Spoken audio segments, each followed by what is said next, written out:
Hey Helen, hey Jose, how are you doing? Hi. Oh, I good. Good to like see you. I like your scarf. It looks really nice on you. I Thank you. love it. Really nice. But it's a sign that now we are getting into the fall. Yes, it's And my I see, fancy scarf. yeah, but it looks really nice. I like the design. It's nice. Oh, good. What Thank is you. that? Like dogs or something? What is in there? No, it's flowers. Oh, flowers. So I saw Yeah, like a beak somewhere like to the right. I don't know why, yeah. but I think It's the layout. my favorite flowers are lilies. Ah, So it's like shaded lilies and faded out lilies. oh, it looks really nice. I just want to say It's thank warm you. too. And I see our colleague Bob is there with Dr. Katz and Andy. So where is our is Sally joining? I don't see her. Yeah, I don't know. Okay. I see them very small. Yeah. I guess because they might be on mute. That's why. Yeah, that's true. Well, anyway, nice seeing you. I Oh, miss seeing you. you? Yeah, I know. I miss you too, And actually, how are we going to deal with my flan this year? That's my big question. What am I going to do? I'm going to Ugh, send you my address and so I'll that I ship it can to you. get it delivered. Yes.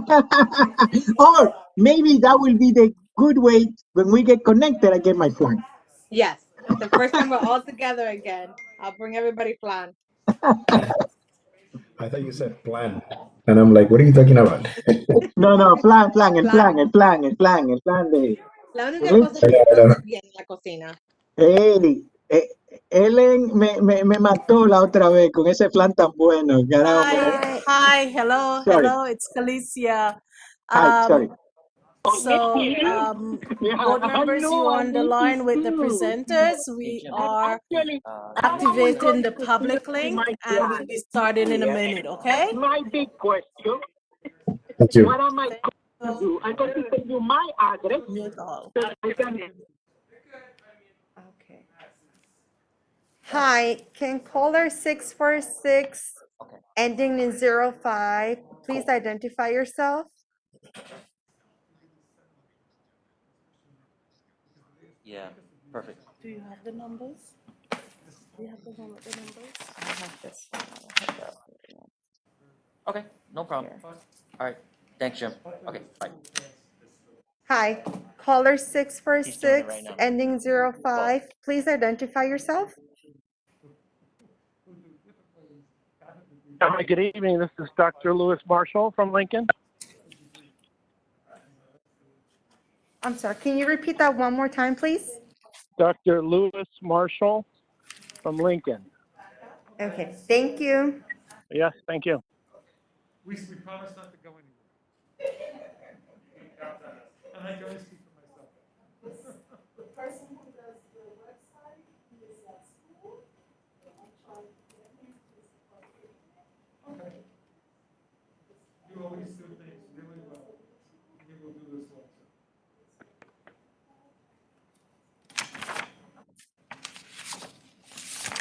I guess we'll hold the Maternal Health is a big event.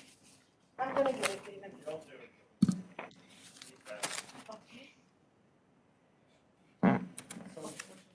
Can James do it? Yeah, Hello? he's Yeah. Yes. Can you hear me? This is Joyce Color, patient and PAC member from Lincoln. I'm involved in. Okay. Sorry, can you say that one more time, please? Joyce Color from Lincoln, patient and PAC Okay. member. Thank you so much. We'll be starting shortly, okay? All right, thanks. okay.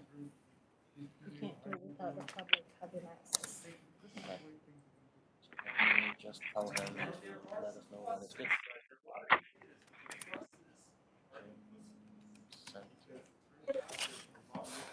Good evening, everyone. You Good manage that. evening. They can hear me. How do you can hear her? Hello? Yes, we can hear you. Can you hear me? This is Joyce Color, patient and PAC member from Lincoln. then you're on. Right, that's what We I'm have you. Yes. We have you. We can hear you. Can you say that Thank- one more time? And I said, Repeat it. I don't understand this. They're there when you want, they want you by table to table. Gavin just responded. What Gavin said. It's done? I hate having to pull that boy out of.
So I know we're going to be starting in a few minutes, but my name is Anne Marie Oakley, and I'm going to be the court reporter today, taking down what everyone says.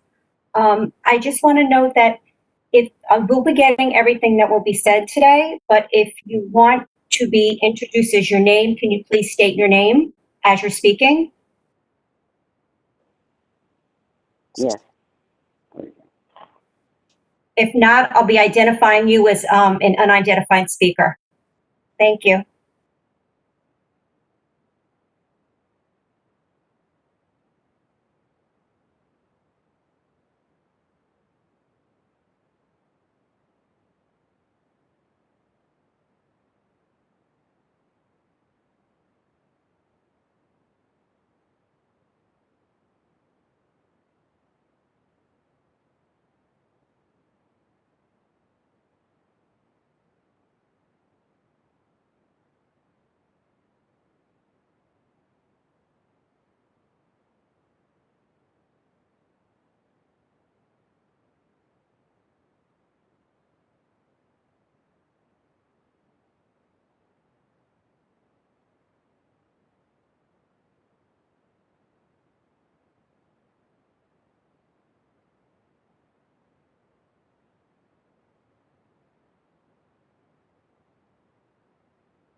Good evening and welcome to New York City Health and Hospitals Fiscal Year 2020 virtual annual public meeting for the Borough of the Bronx. Good evening, ladies and gentlemen. Before we start the formal program, I would like to call your attention that we have interpretation services.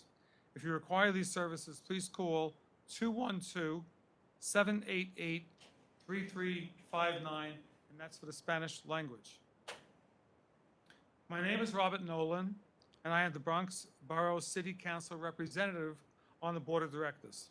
I want to thank you for joining us this evening. I would like to introduce other board members who are here tonight, and as they arrive from various places, we will introduce them. I do want to introduce on my left Dr. Mitchell Katz, our President and CEO, and to my right is our wonderful counsel, Andrea Cohn, and to her right is our Secretary to the Corporation, Colicia Hercules. On behalf of the board, I want to extend our thanks and acknowledgement to our facilities leadership in the Bronx. Milton Nunez of Lincoln Hospital, Christina Contreras of North Central Bronx, and Krista Mastromano of Jacoby, and their staff for providing exemplary service to our public health system and the people that we serve. I'm having a very hard time hearing. This is the court reporter. Okay, I hear you. Yeah, Can you hear me that's better now? It's Thank a you. little better. Okay, and to all of you here, thank you for your support as we strive to provide equal access to safe, affordable, and quality care to all. Now I'll turn the microphone over to the President and CEO, Dr. Mitchell Katz, to continue with his remarks. Thank you, Bob. I'm Mitch Katz. I'm the proud president and CEO of New York City Health and Hospitals. On behalf of our board of directors and our dedicated workforce, thank you for joining this virtual annual public meeting. We're deeply appreciative of the commitment to public health that you're demonstrating by connecting with us tonight, and we look forward to hearing your comments and concerns about the current and future state of New York City's essential public health care delivery system. As the safety net provider for all New Yorkers, our commitment to patients and communities we serve has never been stronger. Last year, we provided care for more than 1 million New Yorkers, of which some 375,000 were uninsured. In fiscal year 19, we provided approximately 5.1 million outpatient visits. There were approximately 152,000 patient discharges, including more than 15,000 newborn deliveries. Of course, the most dramatic event of the year was our response to the COVID pandemic. I'm so grateful and proud of how well the health care heroes across New York City Health and Hospital performed, risking their health and their lives to care for an unprecedented surge of critically ill patients. We're tremendously saddened by all the lives lost to the pandemic, but particularly for the members of our own workforce who so heroically served. We will always remember their sacrifice. As we continue to respond to this unprecedented global public health crisis, the safety of our staff and patients remains our first priority. While the healthcare systems in Wuhan, China, and in parts of Italy collapsed, we did not. Even though our public health hospital infrastructure is aged, our resources are limited compared to some private hospital systems, and the needs of our patients, even in non-COVID times, is great due to the effects of living in poverty, institutional racism, poor nutrition, chronic stress, and higher prevalence of chronic disease. Not only did we meet the challenge of patients coming to us, but we were able to accept transfers from several independent hospital systems that became overwhelmed at a moment in time. We were tremendously helped in this by the transformational work we had done in the prior 2 years, especially our expanding telehealth services, adopting an electronic medical record system across our whole system, hiring more nurses, launching a new interfacility ambulance transport system, without which we never would have been able to transfer patients across our system. All these things serve to lay the groundwork for our success. We began in our pandemic planning back in January and February, but we never could have predicted what happened next. Over the 6 weeks in March and April, we went from 0 patients with COVID to almost 4,000 patients, and from 0 intubated patients to 1,000 patients who were on a ventilator.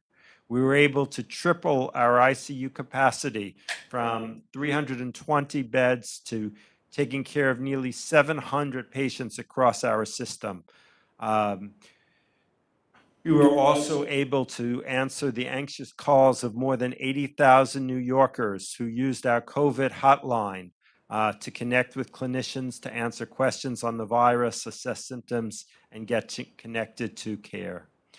Within a week of documented community spread of the virus in New York City, we were able to convert all routine face-to-face visits to televisits or telephonic visits. We also handled approximately 13,000 patient messages over 6 weeks through our MyChart portal, which allows patients to directly communicate with their care teams. To protect our heroic workforce and create a safe and supportive environment, we prioritized supplies and equipment and the practical and emotional needs of our staff. We provided relief to many frontline clinical staff by adding temporary staffing, including 4,000 nurses, 500 other providers, 250 environmental health workers, and 200 ancillary personnel such as respiratory therapists and pharmacists. Through persistence, tough negotiating, and a new centralized ordering system, we were able to support the 600% increase in demand for personal protective equipment.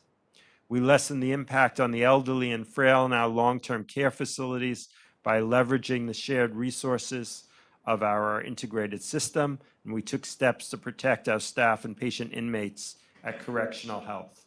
Our behavioral health and Helping Healers Heal teams across the system teamed up to provide emotional and psychological support to our staff, because we know that none of us will be the same after going through the crisis, but leaning on each other will help us heal and come out stronger on the other end of the pandemic.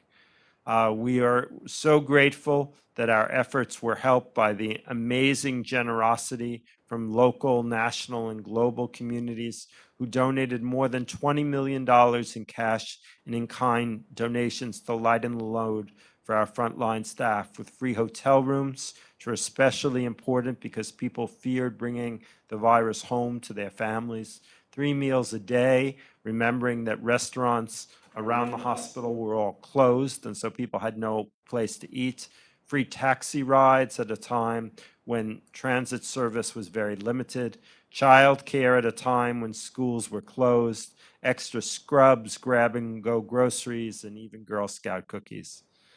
Thanks to the healthcare professionals at New York City Health and Hospitals, more than 8,365 New Yorkers with COVID recovered and have returned home. Many New Yorkers have avoided healthcare during this surge of the pandemic, and we have been working hard to make sure that people feel safe to return to our facilities and to get any care they need.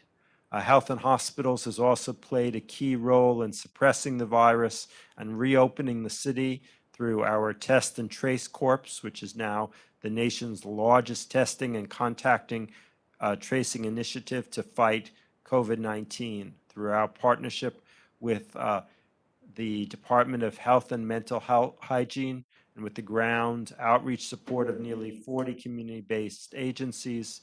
We've been providing care to those who test positive to enable them to stay isolated, and we've been tracking and quarantining their contacts. We've completed more than 3 million COVID tests at more than 30 sites, and for many weeks, people who needed a test promptly were told, oh, go to Health and Hospitals. That's the only place you can be sure you'll get the results within 48 hours.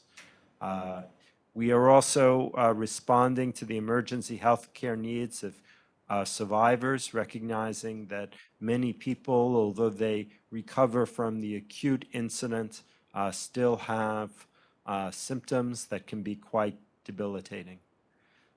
We believe that there is a future beyond coronavirus. The pandemic has challenged us in ways we never dreamed of, but we want to make sure that we've learned the right lessons. Clearly, one lesson is how important it is to have quality health care to every New Yorker.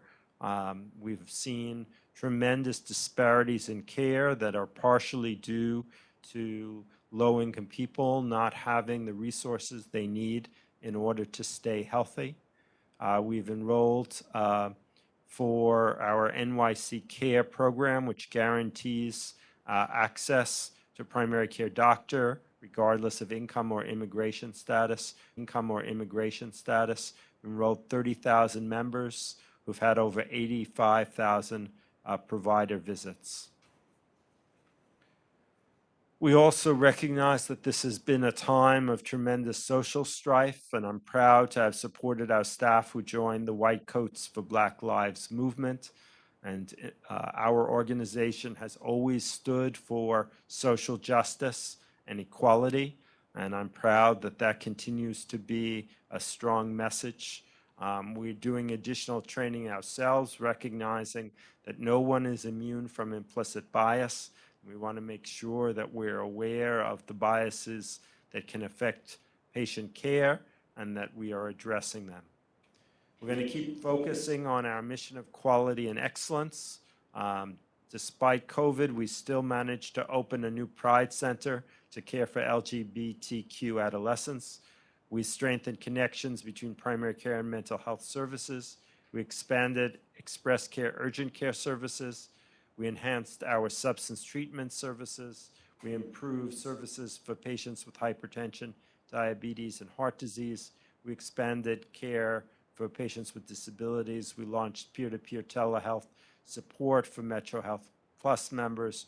We expanded our arts and medicine program. We developed population health strategies to better serve homeless individuals. We helped our patients address food and housing insecurities. We launched reentry services for people leaving our jail systems. We began planning outposted therapeutic communities for incarcerated people, and we advocated against dangerous federal policies that discouraged immigrants from seeking care. We will continue to work for equity and social justice. We'll continue to provide the amazing quality care that we are known for. And with that, I want to end my report and say I'm looking forward to the testimony of community members and our general counsel. Andy Cohen is going to give an explanation of the rules of the road. Great. Good evening, ladies and gentlemen. Thank you so much, Dr. Katz and Mr. Nolan. I just want to remind any newcomers to this program that we have language translation services available in Spanish. If you need these translation services, please call 212-788-3359. As you know, we are here convening virtually for the 2020 public hearing for the Borough of the Bronx. This is the fourth in a series of 5 meetings that we conduct annually across each of the city's 5 boroughs. The purpose of the annual meeting is to inform the public on the programs and plans of New York City Health and Hospitals. You just heard about that from Dr. Katz. As well as to afford the public an opportunity to present oral and written testimony concerning New York City Health and Hospitals' performance. Public testimony, oral and written, will be transcribed or forwarded to all the members of the Board of Directors for their consideration. Of course, many are present and listening to this program live, but for any who are not, all of the materials and testimony that's received will be forwarded to them. There is still an opportunity to register this evening until 6:30 p.m., just another minute. If you'd like to register to speak, please call very quickly 212-788-3359. So I'll be moderating the remainder of tonight's meeting, and I'm just going to highlight a few rules of the road before we get started.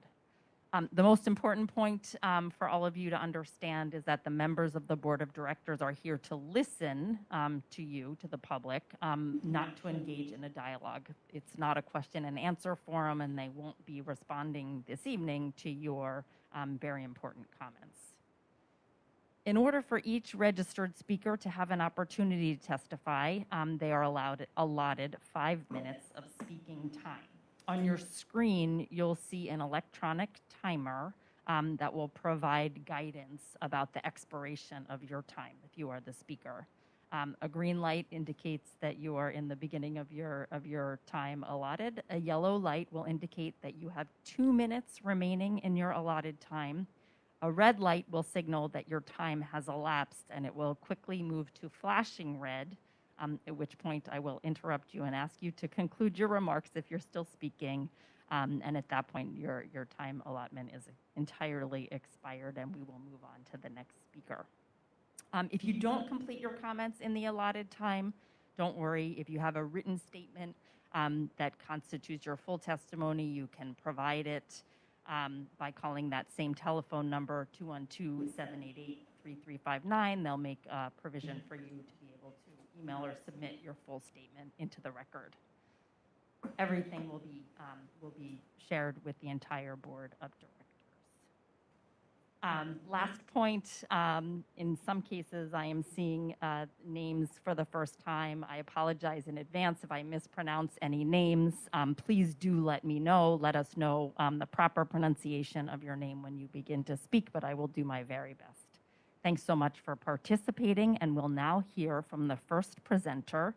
If someone, by the way, is not there when I call your name, I'll return to that name later in the program. The first speaker is Councilmember Andrew Cohen from the District 11 of the City Council.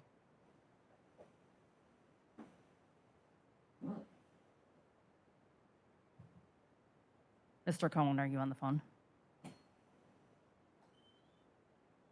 Okay, we'll return to the council member, and for now I will call Roland Lopez, who is the Community Advisory Board Chair for Lincoln.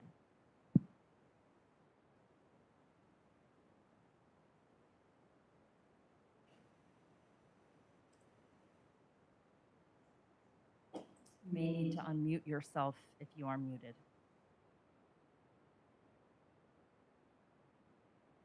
We see you. Can you unmute yourself? We can't hear you, but we can see you.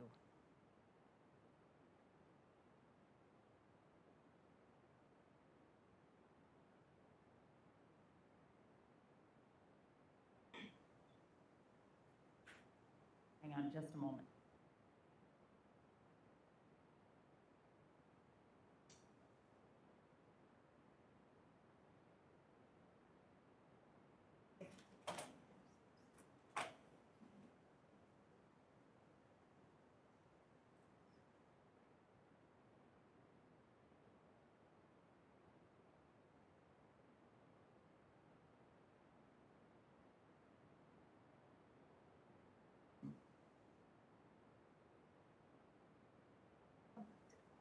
We're going to come back to Roland Lopez once we've fixed this technical issue, but in the meantime, I'm going to turn and call on Esme Satter-Lowe, who is the Community Advisory Board Chair for North Central Bronx.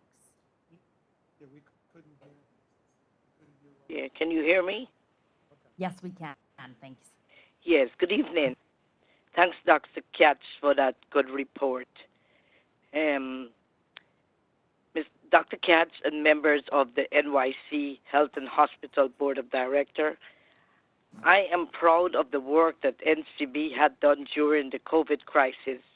They played an important role for the system and the city, and at the same time, they made sure that both the NCB CAB members and the community continuously receive periodically updates.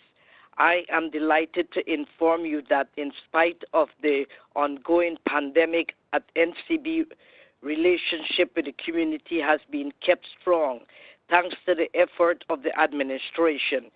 The protocol and policy interact by Ms. Contreras made sure the community continued to have access to care. The screening process at the entrance of the hospital and the access to the telehealth visit have allowed the community to feel comfortable to the continue and seeking care at NCB. Patient experience had not been affected negatively during these trying times. Before NCB opened their testing clinic, the waiting time in the community of COVID testing were very high. The community testing site at NCB had become an excellent source for our neighborhood teachers, students, and family to get free COVID tests with a quick average turnaround time of 48 hours. As a facility, we have completed over 20 tests with an average positivity rate of 1.5% for the community. NCB has become to go-to place for quick, reliable COVID testing. Our community most significant health issue continue to include obesity, diabetes, hypertension. These health issues were historically addressed by clinics and over ongoing education and screening during community outreach. NCB is now involving with the times and providing virtual education conference, including a virtual baby shower for expecting mothers and a virtual back-to-school health fair, which include both Jacoby and NCB. It was a very successful event with over 1,000 people registered, including representation of various local elected public officials, and was broadcast on social media in both English and Spanish.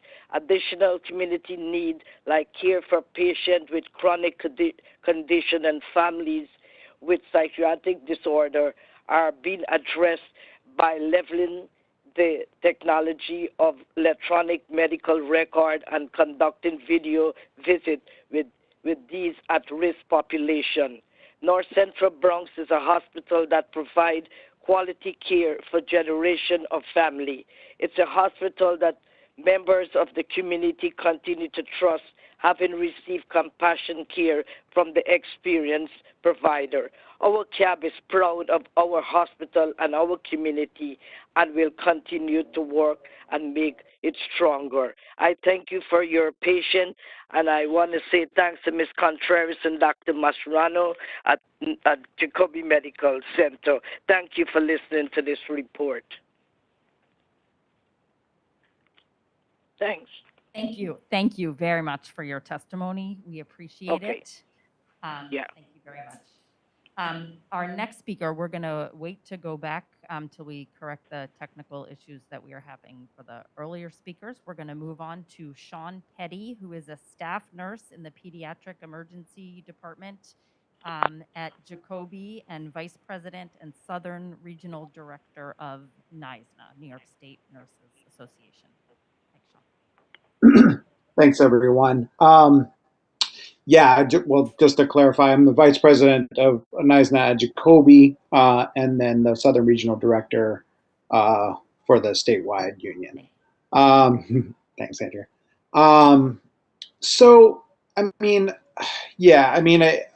Of course, I think the first thing to say is that the degree of trauma that the entire city, and of course, the people who have been directly impacted by COVID, particularly by getting COVID and being sick from COVID, and then of course us in the healthcare system that treated patients during the COVID crisis, that degree of trauma that we've experienced over the last year can't be underestimated, and that many of us are still recovering. And that it was, I think, a tremendous feat of mobilizing healthcare resources on the one hand, and also on the other hand exposed, I think, some profound gaps in our healthcare system, and even within our public healthcare system.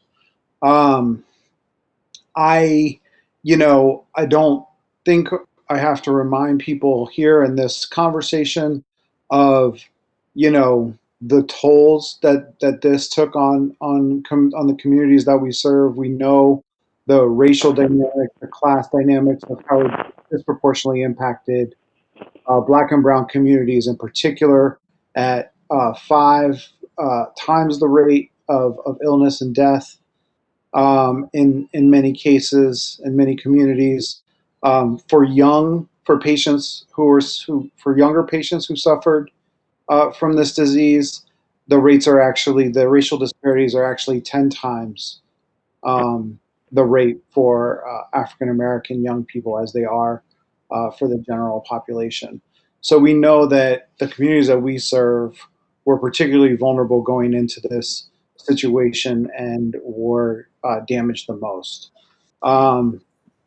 And I think that I do want to, give credit where credit is due in terms of, I'm really, and you'll probably notice, me saying sort of two different kinds of things in my comments here, but I really want to convey what I see as some really positive developments and kind of know where we've been coming from. I mean, the system on the one hand is at its healthiest that it's been since I've been a nurse, and I know from from reading and from analysis that I've come across and from people's experiences that I've spoken with, that it's probably the healthiest it's been in several decades. And the momentum, and like Dr. Katz mentioned, the momentum that has been building up really made a huge difference during COVID. But it wasn't enough.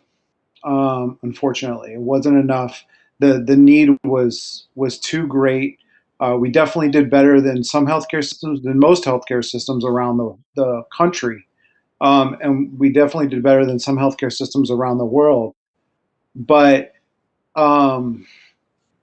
yeah, it wasn't enough, and I think that it puts the question back on the table of the degree of how deep and profound the need to alter our healthcare system actually is.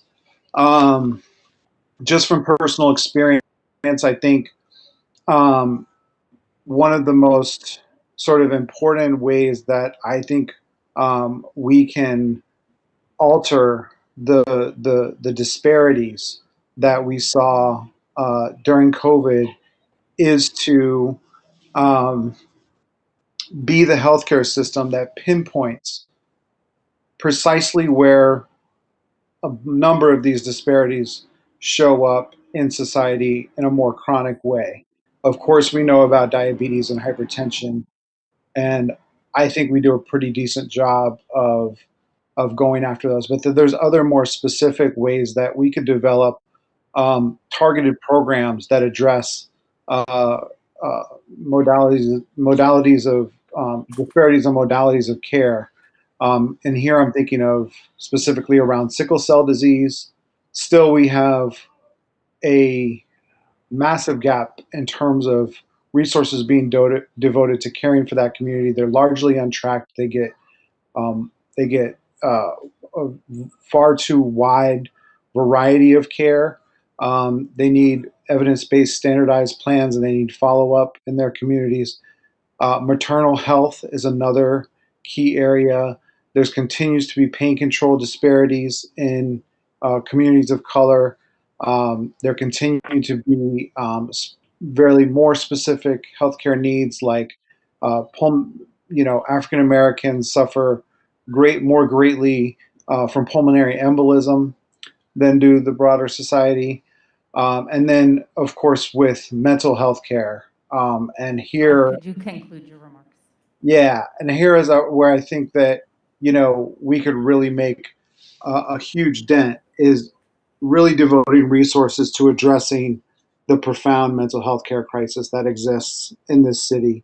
H&H could be the backbone, and we really need to join together to make sure that these systems don't get cut any further, that we develop a strategy to fund these programs.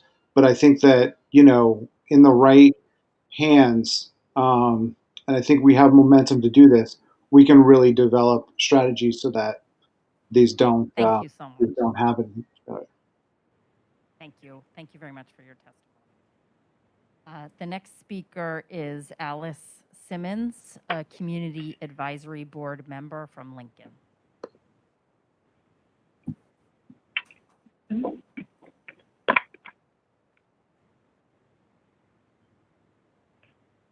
Alice Simmons.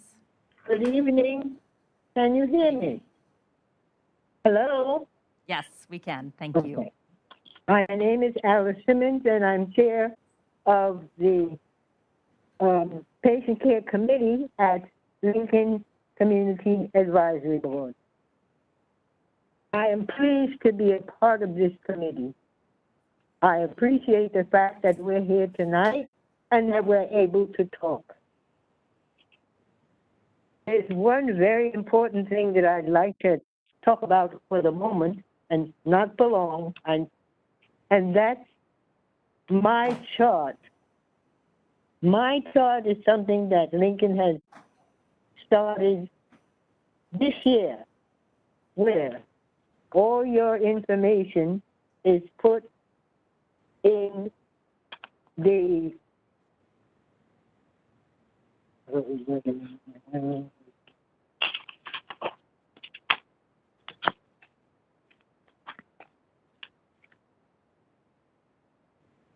it's put in a smartphone or a computer. It's very easy, it's simple, and all your basic information, when the last time you had a doctor's visit, the last time your medication was issued, what the medication was, when you should be taking it, and things like that. It was one of the most outstanding things that Lincoln has done in a while. And we're always doing something good, but that's even better than the rest. I'm hoping that more people will take advantage of the My Chart.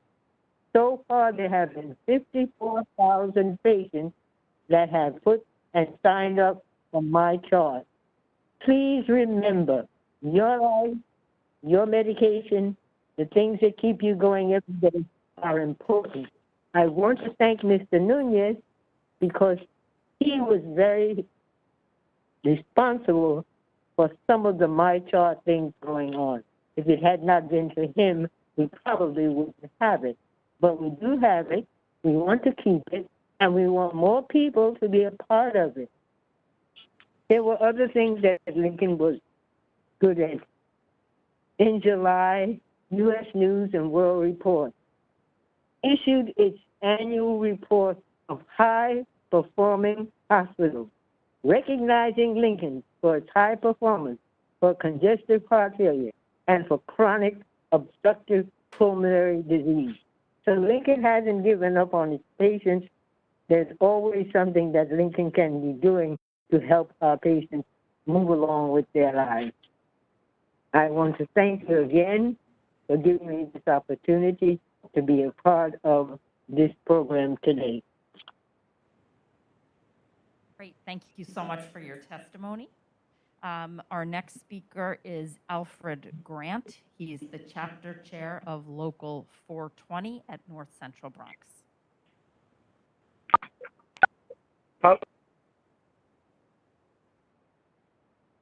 Hello, can you hear me? Yes, we can.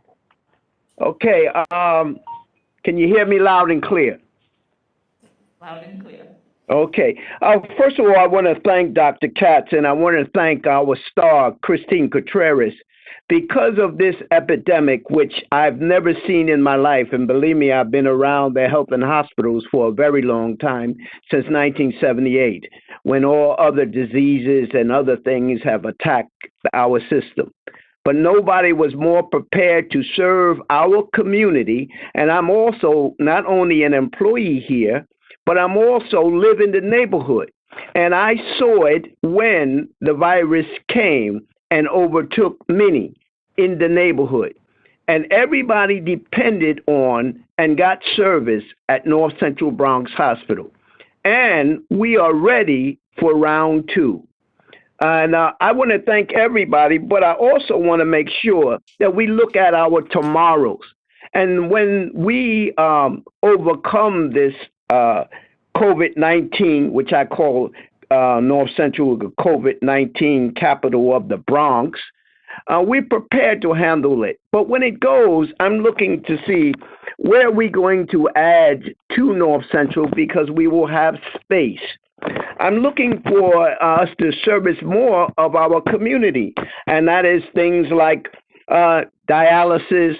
We had something here a short while when one of the nursing homes got bad write-ups in the news, and maybe we can have space for elderly seniors to come to a nursing home when they're ill. I mean, these are the things that we need to fortify for our tomorrow at North Central Bronx Hospital. Everybody in the neighborhood believes that this is the place to be. And believe me, you got to be here because a lot of you sit there and you're on the board, but you don't know what we who live in the community, we who are employees of the hospital who became positive with the virus. And guess what? We still worked. And one of the things is this, with the members that I always talk to, everybody is looking for what other people got called hazard pay. Now, we know that that type of thing in the city goes through contract negotiations, which we hope they will smile upon those who worked here during that time. But the thing about it is everybody got to recognize that we work at a city hospital and we give public service.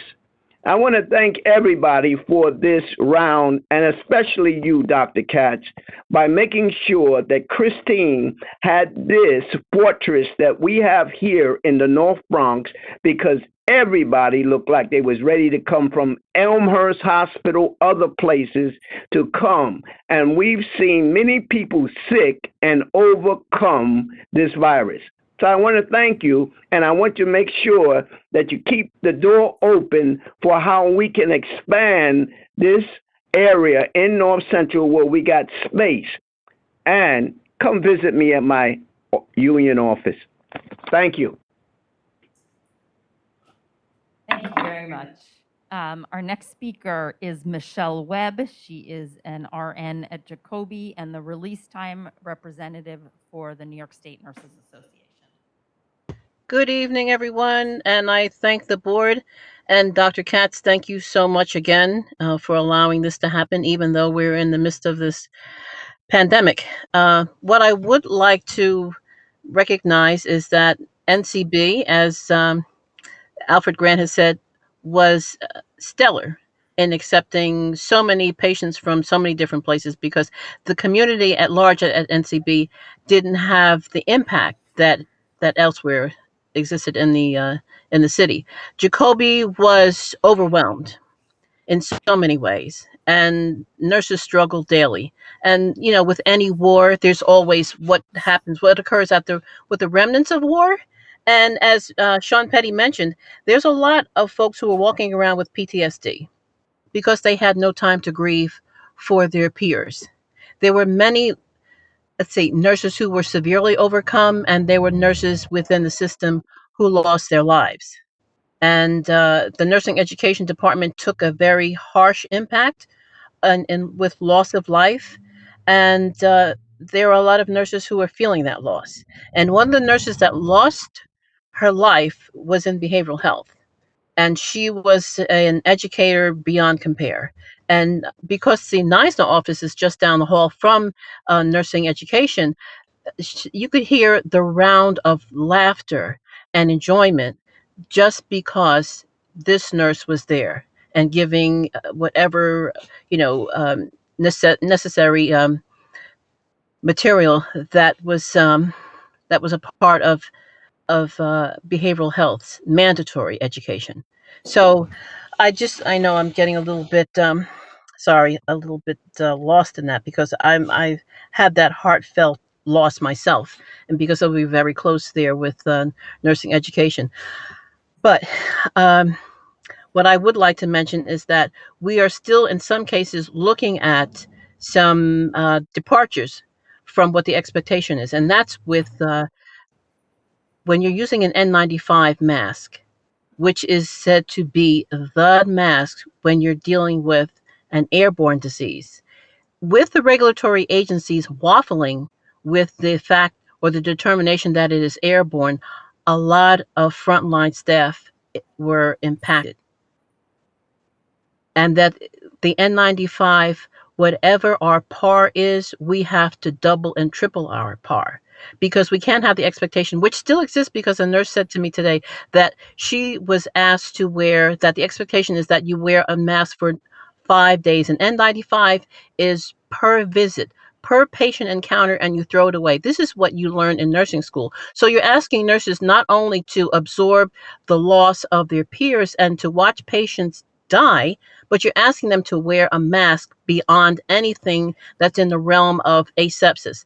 And also, we would like to look at having a par supply of, or beyond, let's say double or triple par supply of impermeable gowns, because if you're in an environment where you are sweating because you're wearing a plastic gown, that doesn't help anyone, because that might even shortcut the nurse's ability to properly care for a patient. And what also we would like to see is that the education department and NCB, it is now healing from a, let's say, an extended loss of staff and improper, let's say, facilitation of education. NCB's nursing department is transitioning. Right now, there is someone who has come on board who is well versed in whatever the needs are at NCB, but he's dealing with a wound that cannot be repaired immediately. So we still need that support for education at NCB. Jacoby is doing very well. They've been able to hire. They had a lot of agency staff in the education department, because you're asking nurses who are med-surg nurses to go, or even clinic nurses, ambulatory care nurses, to go and take care of critical ICU patients. That cannot happen. That is why we have said over and over that we need nursing education, nursing educators on the floor where the patients are being taken care of by nurses who are in need of a preceptor or of supervision by an expert.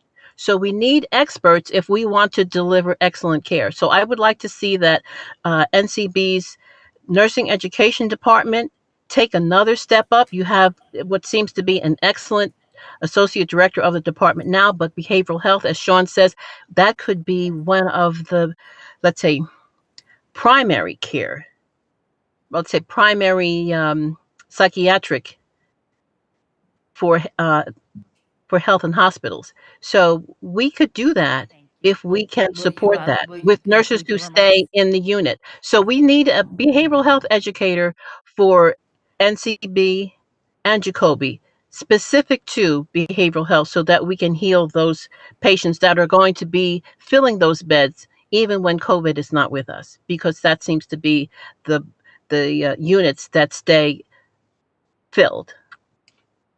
My time is up. Thank you. Your time has expired. Thank you. Thanks very much for your remarks. Our next speaker is Joyce Culler, a member of the Patient Advisory Committee at Lincoln.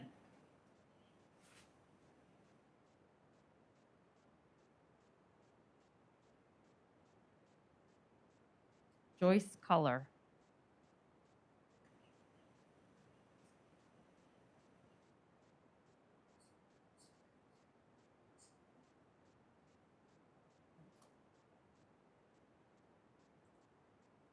Can't, Joyce Culler, are you on the line? We can't hear you.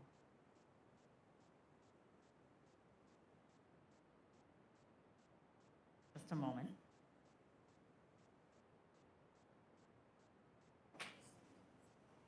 So when you're introducing, this is the court reporter, can you please speak up a little more?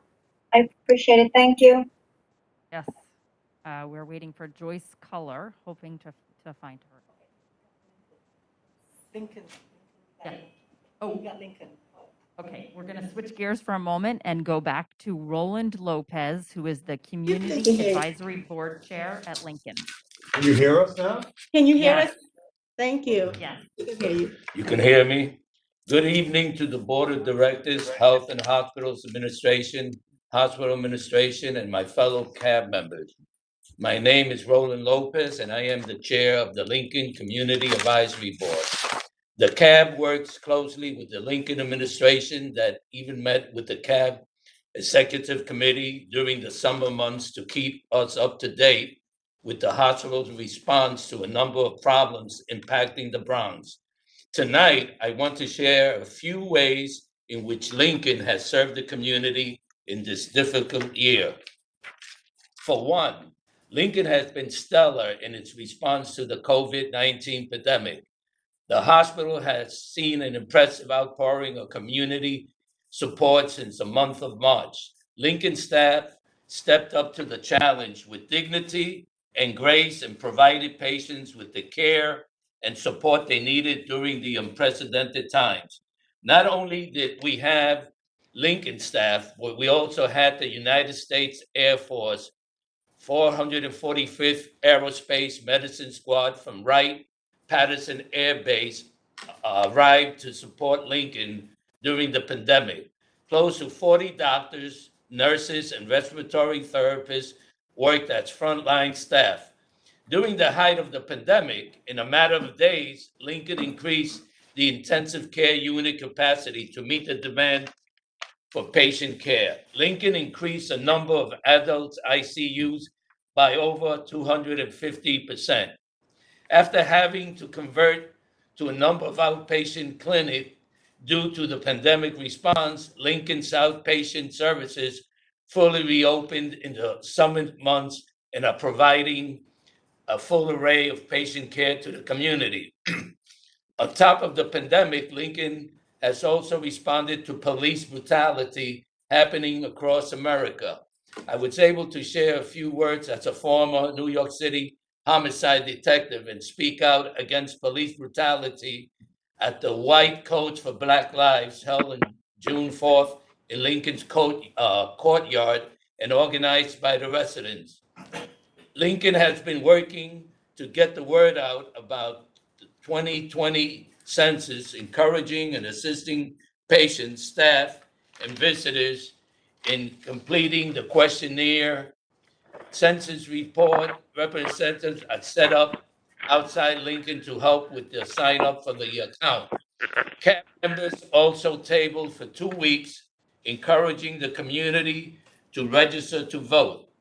On August 31st, 2020, the Lincoln Recovery Center participated in International Overdose Awareness Day, providing education on opioid abuse and overdose prevention. Staff demonstrated the use of naloxone, well, I can't pronounce it now, okay, and distributed kits and literature to community residents. On September 9th, 2020, Dr. Bala Khanna moderated a forum on the Young Lords, a radical history of the transformation of healthcare delivery in New York City in the 1960s. The forum discussed the role of the Young Lords played in getting Lincoln to the hospital it has today. Lincoln has also responded to the uptick in violence in the borough in recent months through its Guns Down, Life Up program. Lincoln has participated weekly in marches, rallies, and shooting responses to draw attention to gun violence in our community. In recognition of this work, the Mayor's Office of Criminal Justice awarded Lincoln $100,000 to help the GDUL do what the community needs. I am pleased to be part of a hospital that is committed to responding to the many needs of this community. Thank you to Lincoln's leadership and all its employees. Thank you. Thank you very much, and thanks for your patience, Mr. Lopez. Is Joyce Culler in the room or on the phone? Joyce Color.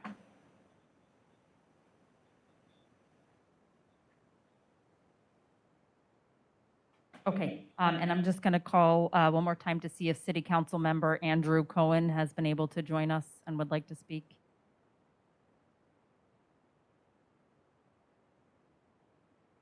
Okay, if not, that concludes our program for this evening. Everybody have a safe night and good night.